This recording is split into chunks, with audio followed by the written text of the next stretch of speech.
When Portuguese sailors first dropped anchor off the West African coast in 1471, they weren't prepared for what they were about to see.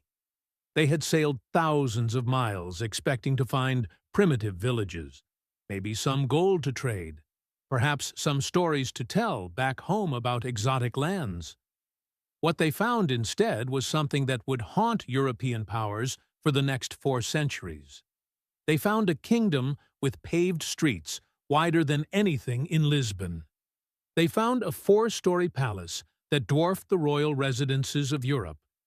They found walls so massive, so impossibly long, that they would later be measured at 4 times the length of the Great Wall of China. The king wore silk and gold. His army numbered over 100,000 soldiers. His bronze workers created art so sophisticated that European museums would later refuse to believe Africans made it.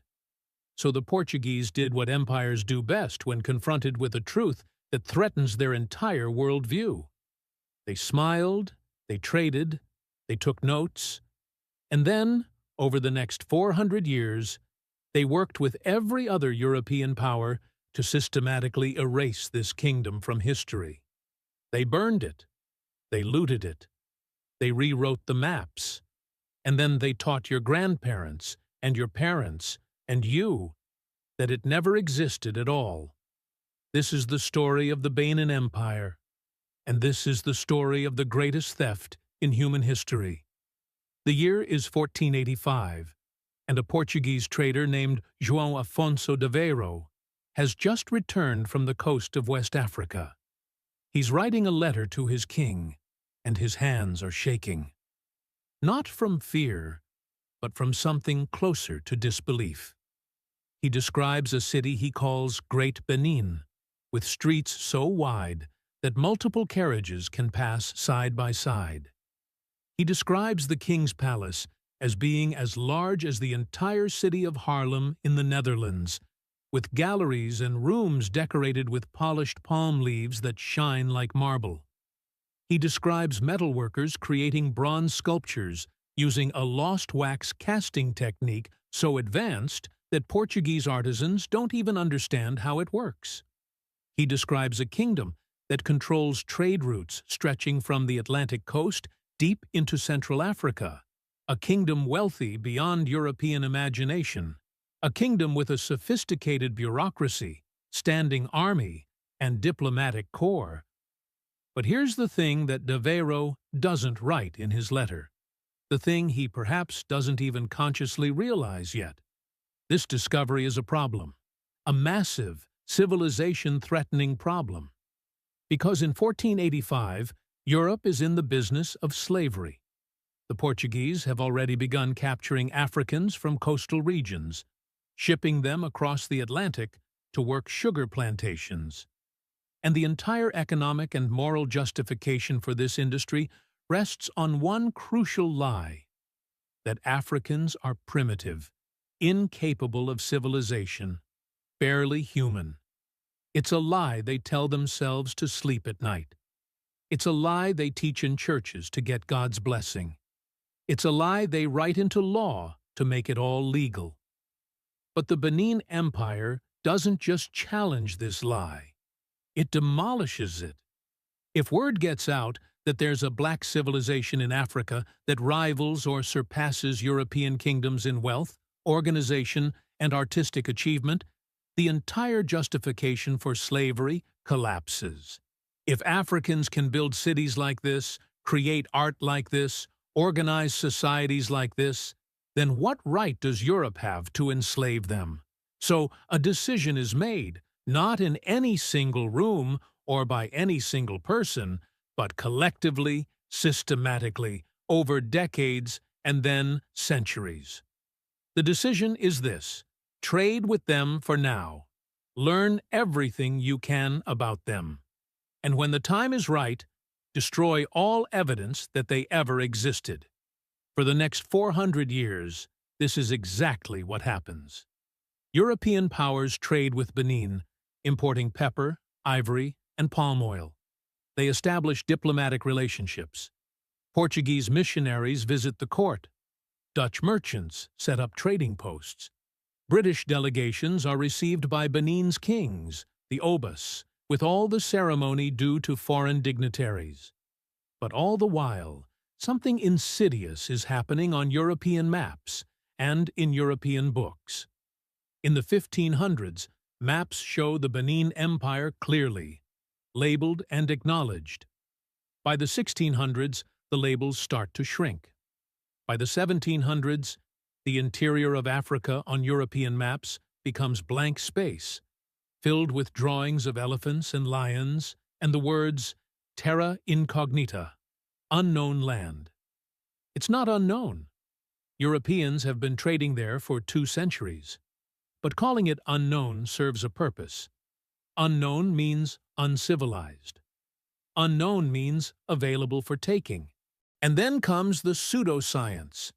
In the 1700s and 1800s, European academics invent what they call scientific racism. They measure skulls. They create hierarchies of human races. They publish papers and books claiming to prove, with charts and numbers and Latin terminology, that black Africans are intellectually inferior, incapable of creating complex societies, destined by nature to be servants. Every university teaches it. Every textbook prints it. Every church preaches a version of it. And crucially, any evidence to the contrary is either ignored, explained away, or attributed to outside influence. Arab traders must have built that. The Portuguese must have helped with that. Those bronze sculptures are probably not even African. This is the trap, the catch-22 that makes erasure possible. The evidence of African civilization is hidden or destroyed, and then the lack of evidence is used as proof that the civilization never existed. But the Benin Empire doesn't disappear quietly. For 4.5 centuries, from the 1440s to 1897, Benin resists European encroachment. The great Oba Ewar expands the empire and builds the legendary walls, earthen fortifications so massive that their construction would have required 150 million hours of labor. That's more labor than building the pyramids of Egypt. These walls aren't just defensive structures. They're a statement. They say, we are powerful, we are organized, and we are here to stay. Benin maintains its independence through military strength, diplomatic skill, and economic control. Unlike some coastal kingdoms that collaborate with European slave traders, selling captured enemies and criminals into bondage, Benin largely refuses to participate in the slave trade. The Obas know that selling your own people weakens your kingdom from within. They've seen what happens to societies that do, so they say no. And this refusal, this resistance, makes them a target. By the 1890s, the situation has reached a breaking point. The Berlin Conference of 1884 and 1885 has carved up Africa on paper, European powers drawing borders on maps with rulers and pencils, dividing an entire continent among themselves without a single African present in the room. The British have claimed the region that includes Benin. There's just one problem. Benin doesn't recognize British authority and shows no interest in becoming a colony. The British demand free trade, which is colonial code for give us access to all your resources and accept our political control. Oba Ovon Ramwen, the ruler of Benin, refuses. This is his kingdom. These are his people. He will not surrender sovereignty to foreign invaders. The British send delegations. They make threats. They apply economic pressure. Nothing works. So they wait for an excuse. It comes in January 1897. A British delegation, led by Acting Consul General James Phillips, decides to visit Benin City during the annual Egg Festival, a sacred time when the city is closed to outsiders, and the Oba is performing religious rituals crucial to the kingdom's spiritual well-being. They're warned not to come. Messages are sent explaining that this is not the time, that they will be received later with all proper ceremony. but that they absolutely cannot come during the festival. Phillips ignores the warnings. He believes British power makes him immune to local customs. He's wrong. When the delegation approaches Benin City, they're ambushed.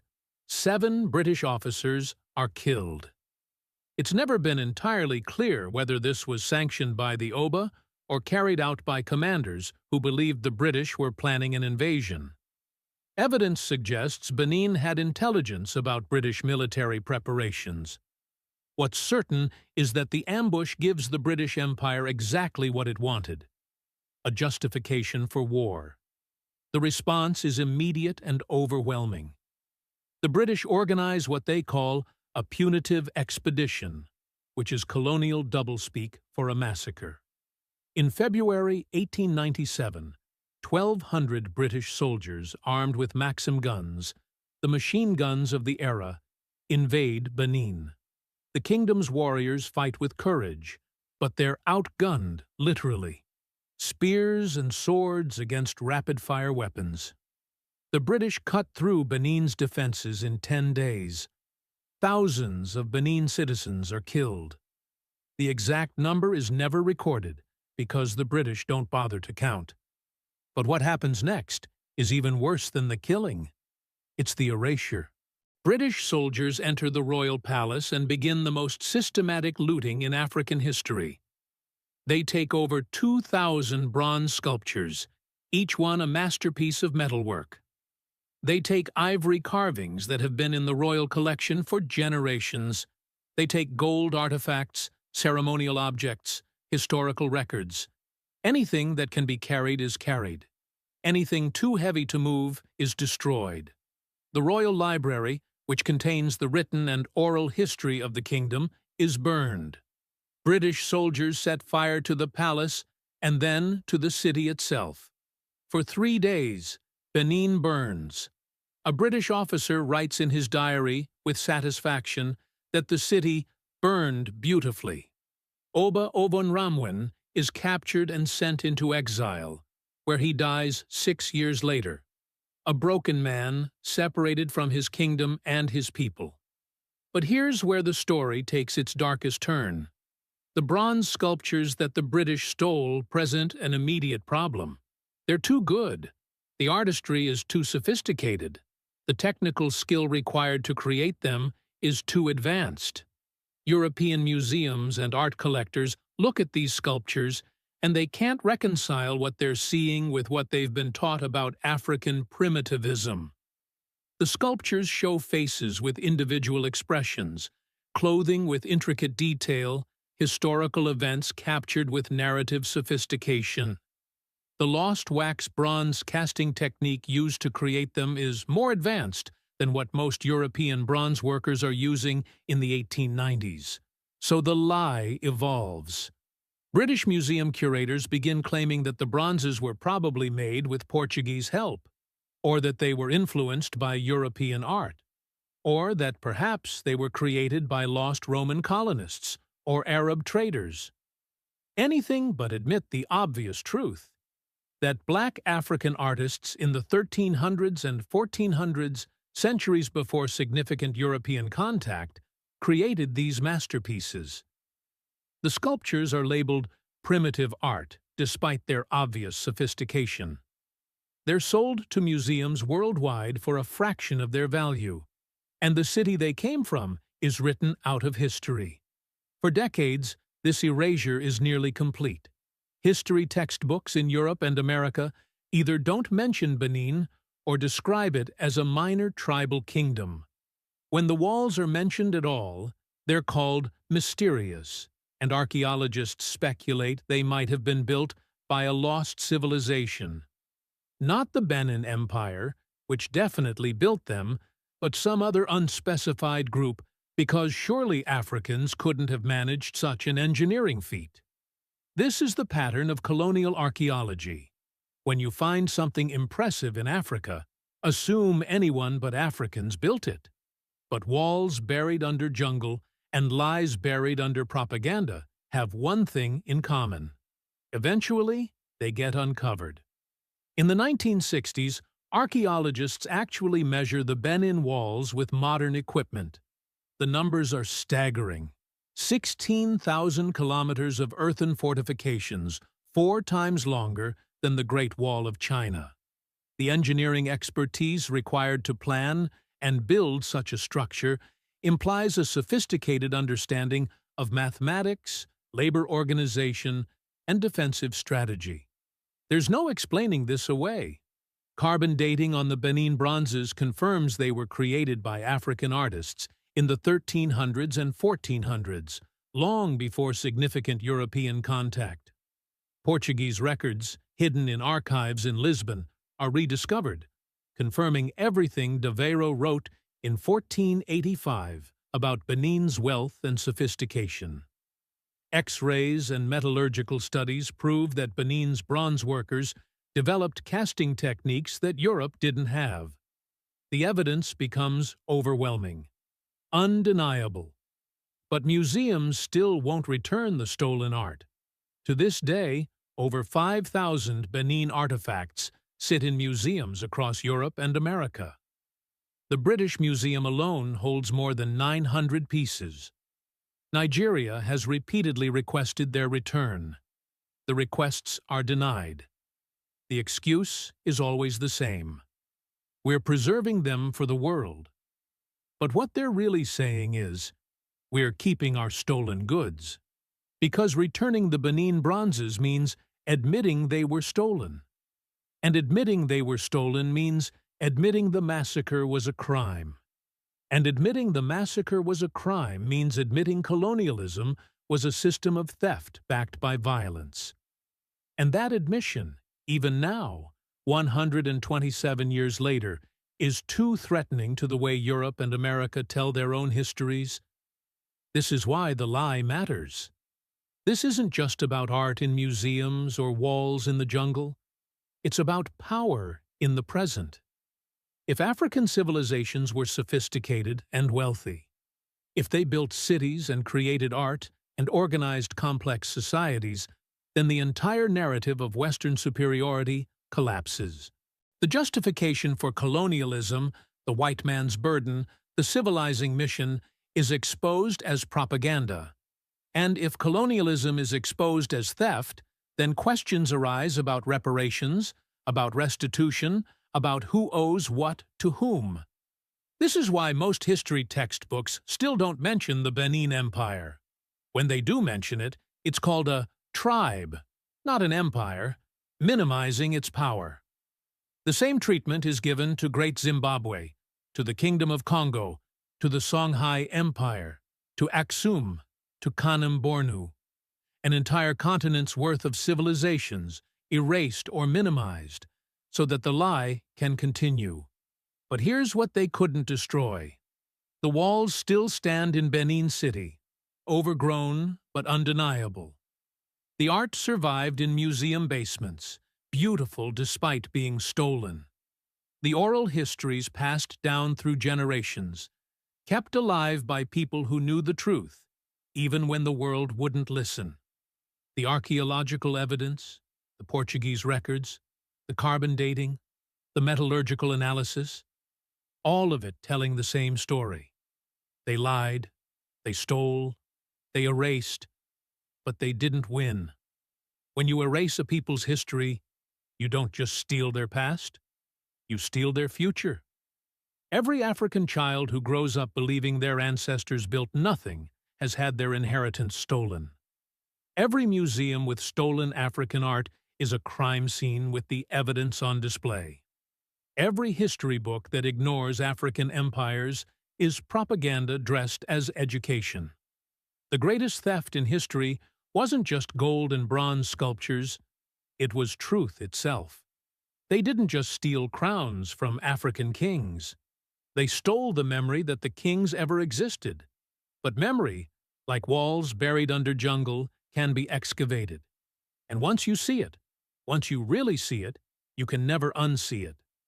The lie unravels, the truth emerges, and history, real history, not the version written by thieves and conquerors, demands to be told. This is why they worked so hard to hide the Benin Empire, not because it was primitive, but because it was proof. Proof that everything they taught was wrong.